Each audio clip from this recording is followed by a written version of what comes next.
और देखो गुरु की बहुत महिमा है यार, बिन गुरु के कुछ नहीं होता। और आपके पास देखो, आज अगर आपने गुरु बनाया है ना, रोहित को बनाया है, जो भी आपकी फैकल्टी हैं, जो भी आपके टीचर हैं, गुरु का बहुत बड़ा रोल है। उसके रोल के बिना कुछ नहीं होता। एक कहानी के साथ मैं आज को समाप्त करता हूँ सेशन को। स्पिरिचुअल कहानी है, क्योंकि मैं स्पिरिचुअली बहुत पढ़ता रहता हूँ, तो मैं कोशिश करता हूँ सुनाऊँ, माहौल देख के सुनाता हूँ कभी कभी।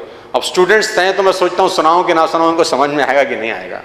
लेकिन आप स्टूडेंट्स तो लग रहे हैं, लेकिन मैच्योर स्टूडेंट्स लग रहे हैं मुझे यार, और मेरे मतलब के लग रहे हैं।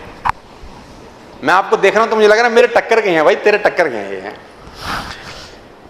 तो जब महाभारत का युद्ध, महाभारत देखिए आप लोगों ने, जब महाभारत का युद्ध हुआ तो सबसे भीषण युद्ध था कर्ण और अर्जुन का। सबसे खतरनाक लड़ाई थी वो। और जानते हैं कि उसमें लड़ाई में प्रूफ क्या करना चाहते थे कि बेटर कौन है। लड़ाई किस चीज की थी? ये लड़ाई प्रूफ करने की तो थी ही नहीं कि तुम हारेंगे कि हम हारेंगे, कि तुम गलत हो कि हम गलत हैं। दोनों में एक ही लड़ाई थी कि हम दोनों में बेटर कौन है। और बहुत खतरनाक लड़ाई थी। तो शास्त्र हम लोगों की ये कहते हैं, अगर आप पढ़ेंगे तो शास्त्र कहते हैं कि एक समय ऐसा आया उससे लड़ाई के दौरान कि जो कर्ण थे उन्होंने जब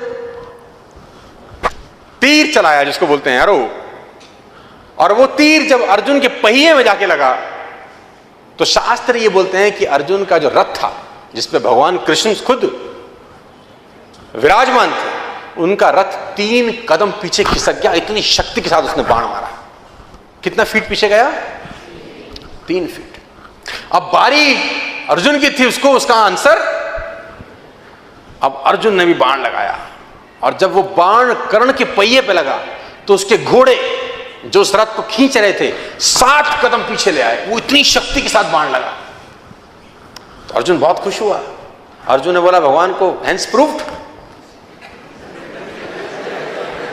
हैंस प्रूव्ड कि कौन शक्तिशाली है। कि जब उसने चलाया तो 3 स्टेप्स, और जब मैंने चलाया तो कभी कभी कुछ स्टूडेंट्स के नंबर अच्छे आ जाते हैं तो ईगो भी आ जाती है। कभी कभी देखो, नंबर अच्छे लाना और लाते रहना में अलग अलग बातें हैं। लाना और लाते रहना दोनों अलग अलग बातें हैं। तो यहां पर गुरु का रोल शुरू होता है।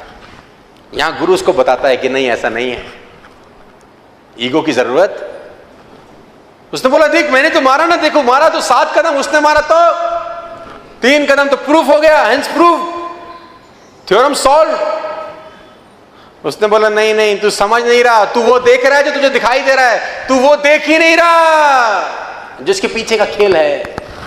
उसने बोला इसके पीछे का क्या खेल है? उसने बोला इसका पीछे का खेल मैं तुझे बताता हूं कि तेरे रथ पे मैं बैठा हूं पूरी दुनिया का भार लेके,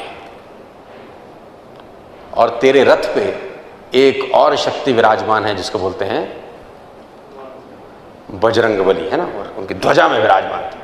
और ये वो बजरंगबली हैं जिनकी पूंछ तेरा भाई हिला नहीं सका था, जिसको तुम भीम बोलते हो। ये ताकत तेरे रथ पे बैठी है, उसके बावजूद वो तेरे रथ को 3 कदम पीछे कर गया रे। और तुझे भरोसा नहीं हो रहा तो ये देख। फिर भगवान ने कुछ ख्याल किया, कहते हैं हनुमान, शास्त्र कहते हैं कि हनुमान जी को इशारा किया, हनुमान जी गायब हो गए।